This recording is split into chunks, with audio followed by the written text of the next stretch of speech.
और बड़ी खबर यह है कि मुख्यमंत्री हेमंत सोरेन ने आज अहम बैठक की है, जिसमें विभागीय अपर मुख्य सचिव, प्रधान सचिव मौजूद रहे। और मुख्यमंत्री हेमंत सोरेन ने कहा, ऑक्सीजन को लेकर जिस तरीके से आए दिन अस्पतालों में खत्म हो जाने से अफरा तफरी मचती रही है, आज हम लोगों ने एक संजीवनी वाहन को प्रारंभ करने का निर्णय लिया है। और इस संजीवनी वाहन में अभी पहले चरण में हम रांची से शुरू कर रहे हैं। इन ट्रकों में ऑक्सीजन लगे रहेंगे और जिस हॉस्पिटल में भी ऑक्सीजन की कमी आएगी, तत्काल ये ट्रक वहां रश करेंगे और उस अस्पतालों को ऑक्सीजन मुहैया कराएगी। गिरिडीह में ऑक्सीजन की किल्लत से मरीज परेशान है। खुद मरीज के परिजन को ऑक्सीजन की व्यवस्था करनी पड़ रही है। तस्वीरें हम आपको दिखा रहे हैं गिरिडीह सदर अस्पताल की। चानू ठाकुर के परिजन सदर अस्पताल में भर्ती हैं। उनका ऑक्सीजन लेवल लगातार गिरता जा रहा है, लेकिन कोई देखरेख करने वाला नहीं है। आखिरकार खुद मरीज के परिजनों को ऑक्सीजन सिलेंडर का जुगाड़ करना पड़ा।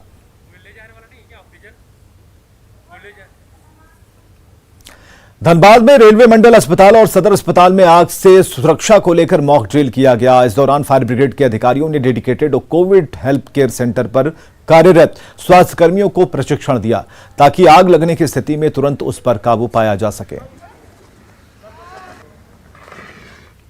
आज फायर ब्रिगेड से जो आए हैं, हम लोगों को जो ट्रेनिंग दिया है, आग लगने से हम लोग जब तक फायर ब्रिगेड ना आए कंट्रोल कर सकेंगे। हर एक जगह हॉस्पिटल और कोरोना सेंटर पर मनो आग से बचाव की जानकारी दी जा रही है कि किसी तरह का अगर ये घटना घटता है, छोटा से छोटा या कुछ भी, तो तत्काल में हम क्या करें। फायर ब्रिगेड तो बाद में आएगी, लेकिन प्रारंभिक अवस्था में ही आग पर अगर हम काबू पा लेते हैं तो बड़ा आग नहीं होगा। इसके लिए हम लोग सभी जो हॉस्पिटल में कोरोना सेंटर पर जो उपस्थित है कर्मचारी, उनको ही बताया जा रहा है। प्रशिक्षण जहाँ जहाँ कोरोना सेंटर बनाया गया करीब करीब जो बड़ा बड़ा है सब उसमें दिया जा रहा है।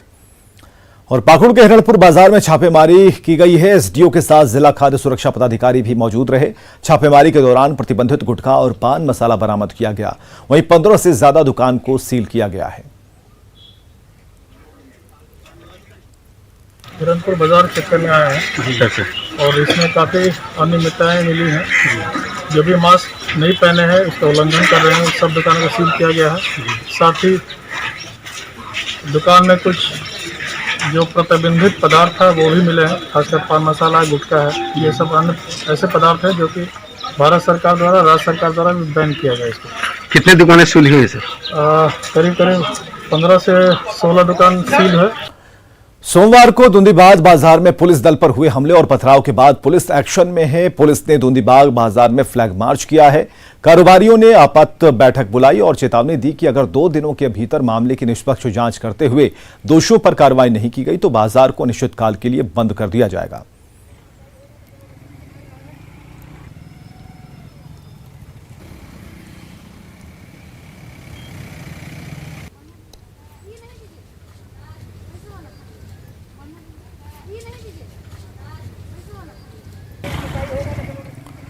तो पुलिस का फ्लैग मार्च और जहां हमला हुआ था उस जगह की तस्वीरें भी हम आपको दिखा रहे हैं। दोषियों पर कार्रवाई की मांग की जा रही है लोगों की तरफ से। बोकारो से ये खबर, जहां पर पुलिस ने अब तक क्या एक्शन लिया इसके बारे में हम आपको बताएं कि पुलिस पर हमले का मामला है और दूंदीबाग बाजार में फ्लैग मार्च किया गया ताकि लोगों के मन में पुलिस का खौफ जरूर हो। कारोबारियों की आपात बैठक बुलाई गई है और न्याय की मांग की जा रही है।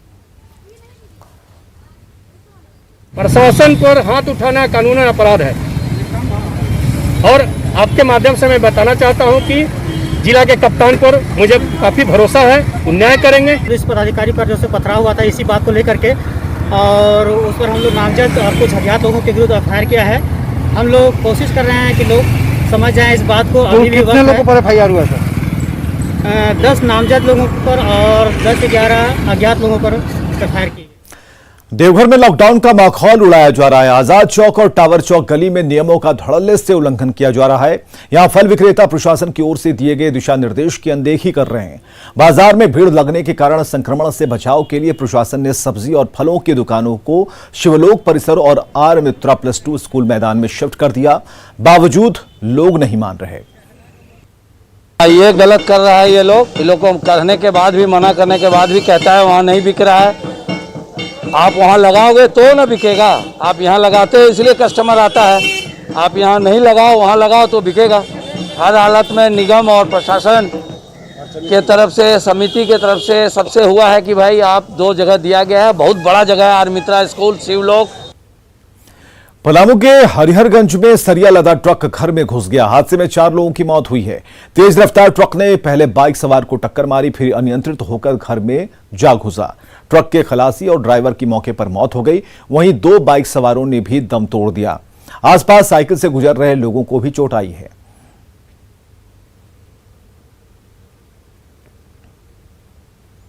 और यहां रुकेंगे एक ब्रेक के लिए।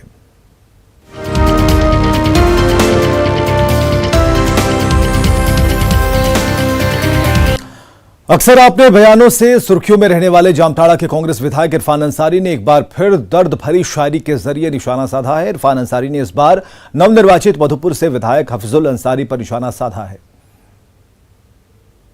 ये फूल तो कहते हो फूल मेरे हैं, और जिसने पौधे लगाए उसी का नाम नहीं। पड़ी गुलिस्ता को तो खून हमने दिया, और आई बहार तो कहते हो तेरा नाम नहीं।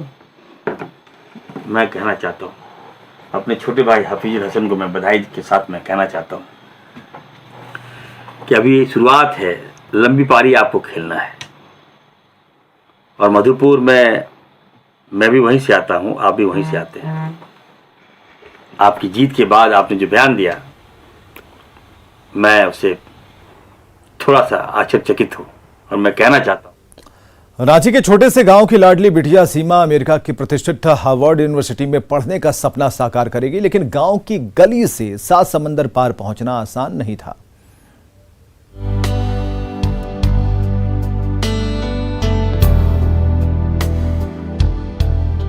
खलिहान में बंधे मवेशी को बड़े प्यार से चारा परोसती है, तो अगले ही पल किताब के पन्नों में डूब जाती है होनहार बेटी सीमा कुमारी।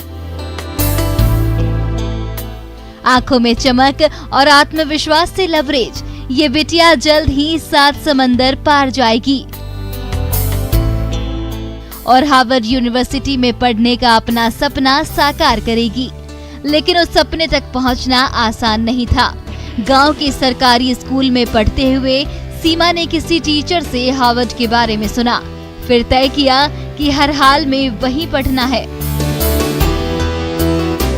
घर पर कड़ी मेहनत की और एक दिन हिम्मत करके अप्लाई भी कर दिया। ऑनलाइन इंटरव्यू के बाद जब रिजल्ट आया तो इसकी खुशी का ठिकाना नहीं रहा। कॉमन ऐप होता है, कॉमन एप्लीकेशन, जिससे बहुत सारे यूनिवर्सिटीज में एक ही साथ अप्लाई कर सकते हैं। तो उसी के थ्रू हम अप्लाई किए हार्वर्ड में भी, और उसके बाद फिर मेरा इंटरव्यू हुआ था। जो मेरे एप्लीकेशन का इंचार्ज थी उसके साथ में, और फिर ये डिसीजन आया था। डहू जैसे छोटे से गांव की टूटी फूटी पगडंडी से गुजरते हुए भला कोई कैसे हार्वर्ड यूनिवर्सिटी के चमचमाते संसार तक पहुंचने का सपना देख सकता है। लेकिन इस बिटिया ने वो सपना देखा और उस तक पहुंचकर ही दम लिया। अब ये बेटी हार्वर्ड में पढ़ेगी भी और झारखंड की होनहार बेटियों के रास्ते में आने वाले हर उस रोड़े को हटाने के लिए जोर लगाएगी जो उनके सपनों के आड़े आती रहती है। मैं रांची में ही रहना चाहती हूँ और काम करना चाहती हूँ वुमेन एम्पावरमेंट के लिए, और वुमेन सबको वो लोग के राइट्स के बारे में बताना चाहती हूँ। वो लोग कैसे इधर जो परेशानी है, जैसे डोमेस्टिक वायलेंस, चाइल्ड मैरिज, ये सब हम लोग कैसे उससे लड़ सकते हैं और उसको हटा सकते हैं अपने समाज से। मजदूर पिता और गृहिणी माँ की सीधी सरल बिटिया सीमा ने हार्वर्ड में दाखिला लेकर वो करिश्मा कर दिखाया जो फिल्मी पर्दे पर ही दिखाई देता है। लेकिन ये रील नहीं, रियल लाइफ स्टोरी है।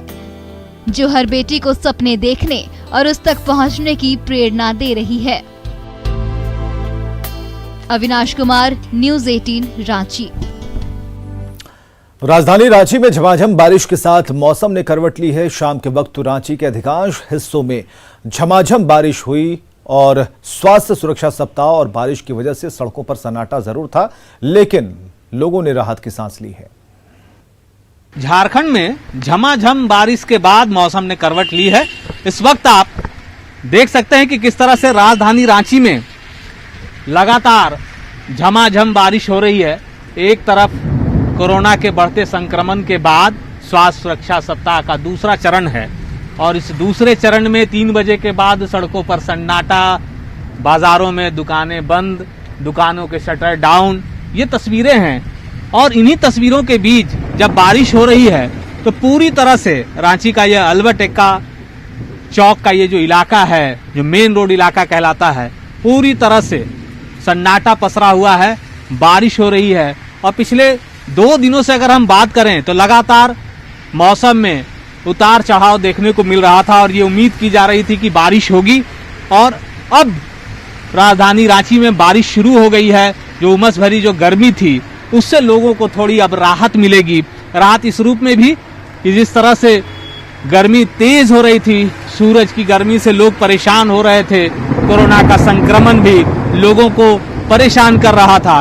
इस बीच थोड़ी राहत आप कह सकते हैं कि मौसम के बदलाव के बाद देखने को जरूर मिल रहा है।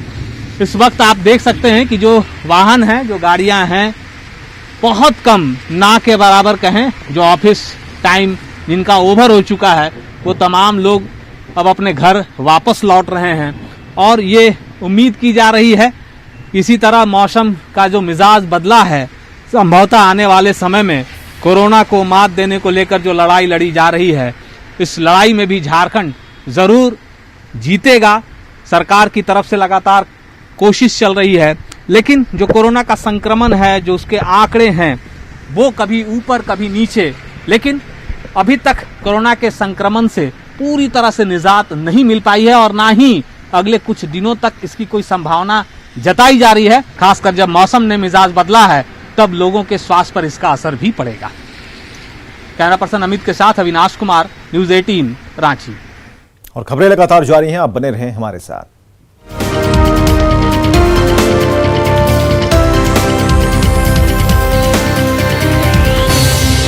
Headline presented by Aisen Guru